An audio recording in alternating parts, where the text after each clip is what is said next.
Hello, Vande Mataram students. We are already learning that the chapter number 9 of your history portion, which one is the freedom movement of 1857 CE, and last video we learned about some reasons for the outbreak of the revolt of 1857 CE.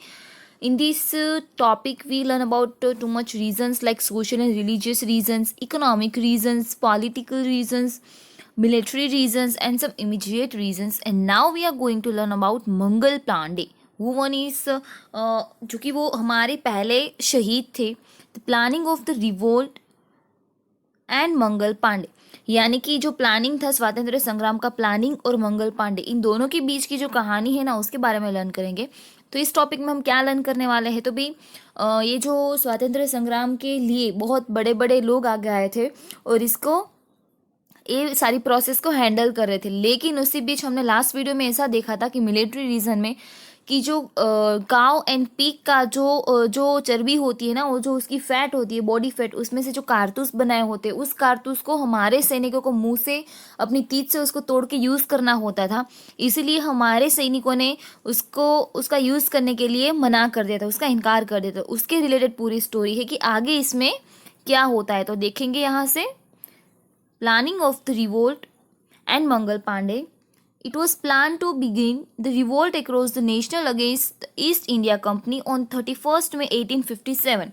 अभी 31st में 1857 को ये जो स्वातंत्र्य संग्राम का जो पूरा एक आंदोलन था वो शुरू करने का सोचा था ईस्ट इंडिया कंपनी के अगेंस्ट में. Leaders like Nana Saheb Peshwa, Bahadur Shah Zafar, Kuwar Singh and the Nawab of Awadh had joined hands with Tatya Tope, an efficient military commander, Rango Bapuji, an accomplished planner, and Azimullah Khan, a lawyer and a journalist, to head the revolt. यानी कि यहाँ पे ऐसे बहुत सारे लोगों ने participate किया था, जैसे कि नाना साहेब पेशवा, बहादुर शाह जफर, कुंवर सिंह जो कि नवाब के अवध के नवाब थे, फिर है तात्या तोपे, फिर है जिसके पास एफिशिएंट मिलिट्री रांगो बापूजी बहुत ही अच्छे प्लानर थे. उसके बाद एक लॉयर एंड जर्नलिस्ट थे अजीमुल्ला खान.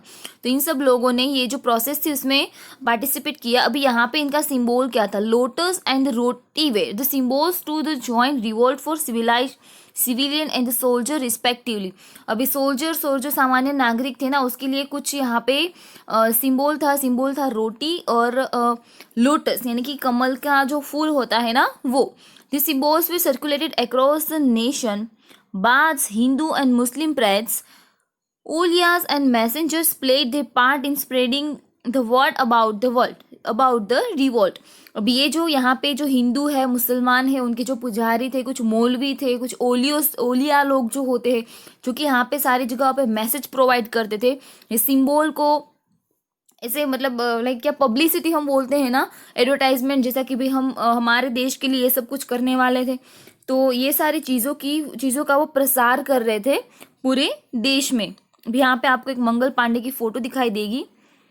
मंगल Pandey opposed the use of the कारतूज greased with the fat of cow and pig. जैसे कि हमने आगे लर्न किया कि मंगल पांडे जो है वो काव और पिग से बने हुए जो कारतूस थे ना, उससे बहुत ही ओपोज था. और साथ ही साथ हमारे सारे सैनिकों भी उससे अपोज थे. As a result the revolt began earlier than the fix date. अभी ये जो गर्माहट थी ना जो लश्करों के बीच में, क्योंकि उन्होंने अपने ऊपरी अधिकारी से बात की थी कि भाई हम ये यूज़ नहीं कर सकते, लेकिन उनको उसका न्याय नहीं मिला था. और कैसे भी करे वो ये कारतूस यूज़ तो करने वाले थे ही नहीं, और ब्रिटिशर जानबूझ के उनको ये यूज़ करने के लिए प्रेशराइज कर रहे थे. तो अंदर पूरा एक माहौल जो है पूरा गर्म हो गया. तो जो ये फाइट थी ना, जो 31 मई को शुरू होने वाली थी, वो थोड़ा आगे से शुरू हो गई.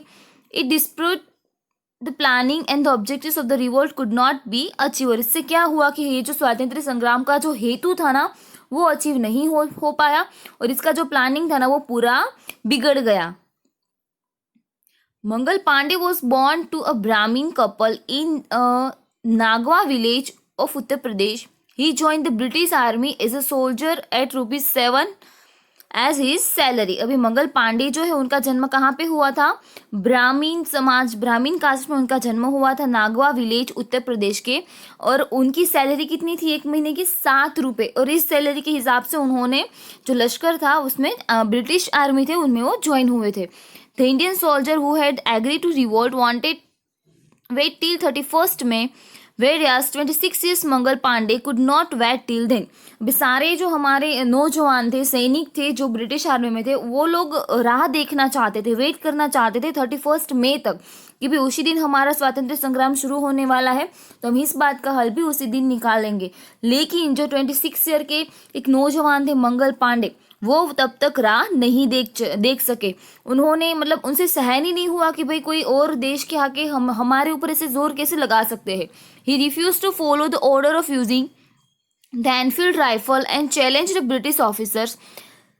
Sergeant major Hewson order to arrest him but Mangal Pandey shot him. अभी वहाँ पे उन्होंने ऐसे मुंह पे बोल दिया, उनके जो ऊपरी अधिकारी थे, ब्रिटिश ऑफिसर थे, कि भाई मैं ये यूज़ नहीं करूँगा, मतलब नहीं करूँगा। तो वहाँ पे जो मेजर थे, मेजर हॉसन, उन्होंने ऑर्डर दिया उनको अरेस्ट करने का, लेकिन उन्होंने जो ऑफिसर्स थे उनको उनके ऊपर गोली चला दी, उनको शूट किया। He defeated another British officer too, और उन्होंने दूसरे ऑफिसरों को भी हरा दिया। The Indian soldier refuse to arrest Mangal Pandey being a Brahmin. अभी इंडियन सोल्जर तो थे ना, उन्होंने, वो ब्राह्मण था इसलिए उसको ऐसा बोला कि अब इसको अरेस्ट मत करो। When he was cornered by the British soldier he shot himself by on rifle. अभी जब वो कोने में थे, वहाँ पे बहुत सारे ब्रिटिश सोल्जर थे और उनको थोड़ा सा दूर जाने का मौका मिला ना, तो उन्होंने क्या सोचा होगा पता है, कि इस ब्रिटिशरों के हाथों मरने की बजाय क्यों ना मैं अपने आप का ही खून कर दूं। एटलीस्ट इन लोगों के हाथों से मौत अच्छी नहीं है, मैं खुद अपने हाथों से अपनी मौत ले लूं। तो उन्होंने क्या किया, अपने सर के ऊपर गोली चला दी, अपनी राइफल से गोली चला दी। A bleeding Mangal Pandey was taken to the hospital because the British wanted to get information about the plan of the revolt from him। अभी ब्रिटिशरों ने क्या किया, जैसे कि हम आजकल मूवी में देखते कि भाई जो अगेंस्ट पार्टी होती है, यानी कि जो गुनहगार होता है, उसकी पार्टी का कोई एक पर्सन हमें मिलता है, तो हम उसको क्या बोलते हैं कि भाई वहाँ पे ऐसा डायलॉग्स होते हैं कि भाई ये आदमी जिंदा चाहिए, वो किसी भी कीमत पे मरना नहीं चाहिए। क्यों? क्योंकि उसके पास बहुत सारे सीक्रेट्स होते हैं जो पॉजिटिव पार्टी होती है ना, उसके लिए बहुत ही काम आने वाले होते हैं।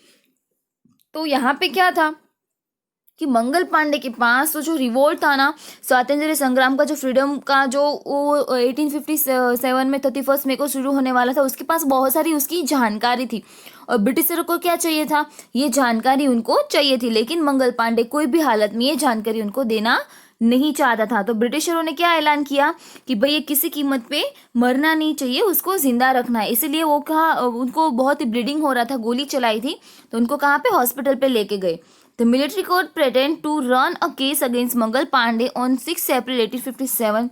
The entire proceeding was in English. अभी वहाँ पे एक लश्करों की जो कोर्ट होती है ना, वो शुरू हुई और सारी सुनवाई अंग्रेजी में होती थी, इंग्लिश में होती थी।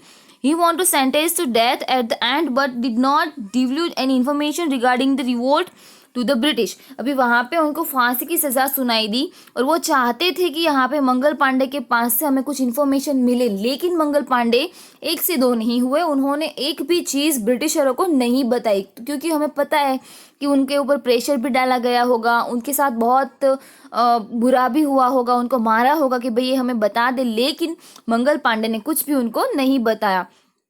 इस तरीके के वो कितने बहादुर थे, उनको ये सारी बातें बोलने से अपनी मौत अच्छी लगी कि भाई मैं अपनी मातृभूमि को परेशानी में नहीं डालना चाहता, इससे अच्छा है तो मैं मर जाऊं, right. This how our patriots were. ये कैसी हम लकी है कि हमारे पास ऐसे देशभक्त थे। He was hanged at 5:30 AM on 8 April and that's how he became the first martyr of the revolt of 1857। जो 1857 का स्वातंत्र संग्राम था, वो हमारे मंगल पांडे जो है ना, वो पहले शहीद है स्वातंत्र संग्राम के, और उनको 8 अप्रैल सुबह 5:30 बजे फांसी की सज़ा दी गई। और इस तरीके से उनकी 26 ईयर में ही उनके जीवन का अंत आया। लेकिन वो अपनी मतलब जो देशभक्ति थी ना, वो निभा गए। जो एक इंडियन के सोल्जर के अंदर एक देशभक्ति होती है ना, वो उन्होंने निभाई। अगर वो चाहते तो जिंदा रह सकते थे ब्रिटिशरों को अपनी सीक्रेट्स बता के, क्योंकि उनको ये ऐसी लालच भी मिली होगी, राइट, लेकिन उन्होंने ऐसा नहीं किया। अभी नीचे एक एक्टिविटी दी गई है। With the help of the given political map of prepare a list of the reasons of the concentration of the revolt of 1857। अभी यहाँ पे एक मैप दिया है जिसमें 1857 का जो संग्राम था ना, उसमें कौन कौन सी जगह पे ऊपर कॉन्सेंट्रेट मतलब करने वाले थे, वो सब है। यहाँ पे नॉर्थ इंडिया, सेंट्रल इंडिया में बहुत दिल्ली, मीरठ, बारकपुर, लखनऊ, आगरा, ग्वालियर, कापी, झांसी, इलाहाबाद, बनारस, जगदीशपुर, इंदौर, आबू, और उसके बाद यहाँ पे नीचे साउथ इंडिया में कोल्हापुर, सतारा एंड बेलगांव। ओके, ये है हमारे यहाँ पे एक साइन भी दिया गया है, सेंटर्स ऑफ द रिवोल्ट। आप ये 55 नंबर के पेज के ऊपर आपके पास बुक में मैप होगा, तो आप ये देख सकते हो कि ये सारी जगहों पे फोकस करने वाले थे। ये सारी जगहों पे जो अंग्रेजों थे ना, उसके ऊपर फोकस करने वाले थे हमारे भारत के लोग। आज हमें इतना ही लर्न करना है, यहाँ तक का पोर्शन आप अच्छे से समझ लेना। ओके, नेक्स्ट वीडियो में नेक्स्ट पोर्शन लर्न करेंगे। वंदे मातरम।